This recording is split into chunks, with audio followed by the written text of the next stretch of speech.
What's up mga kamuging? Welcome back sa aking channel. For today's video, magluluto tayo ng gulay. Ito ay ang ginisang sitaw na may kalabasa. Na siya naman paborito ng aming pamilya, pati nga ang aking bunso ay kumakain ng gulay. Paborito niya kasi ang sitaw. At kung ready na kayo mga kamuging, umpisahan na po natin ang ating pagluluto. At inihanda ko na nga ang mga sangkap na aking gagamitin. Ayan, naghiwa na nga ako ng bawang, sibuyas, ayan na rin ang sahog na longganisa, ganun na rin ang alamang, nanghiwa ko na rin ang kalabasa at ang sitaw. Ayan. At nagpainit na nga po pala ako ng kawali, nilagyan ko na rin ng mantika. At kapag mainit na, ilalagay ko na po ang bawang. At kapag golden brown na ang bawang, isunod na natin ang sibuyas. Ayan, halu-haluin lang po natin yan.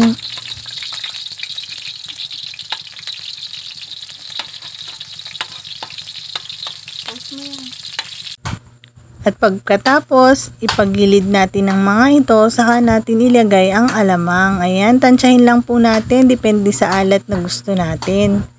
Saka natin ito paghahaluin. At kapag okay na, ganyan na ang texture niya, ilagay na natin ang sahog na longganisa. Ayan, bali 3 piraso po na longganisa yan. Tinanggal ko na lang yung balat, saka ko siya dinurog-durog.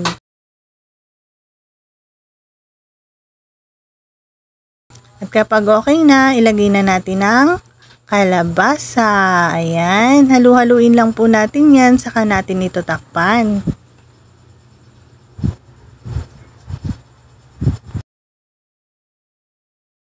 Pagkatapos, halu-haluin lamang natin ito, saka natin isinod ang sitaw.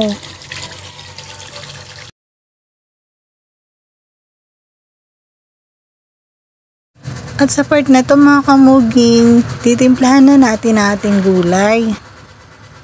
Ayan, nilagyan ko na nga siya ng magic sarap. Hinalo ko, saka ko ulit tinakpan. Ayan mga kamuging, sa part na to, lalagyan ko naman siya ng tubig. Nilagyan ko po ito ng 1 basong tubig dahil gusto ng anak ko ay may konting sabaw. Talaga naman napakadali nga lang po ito lutuin mga kamuging. Tada! At ayan na nga mga kamuging, luto na ang ating ginisang sitaw at kalabasa. Ayan, thank you for watching mga kamuging. Kung nagustuhan niyo po ito, please like, share, and comment na rin po.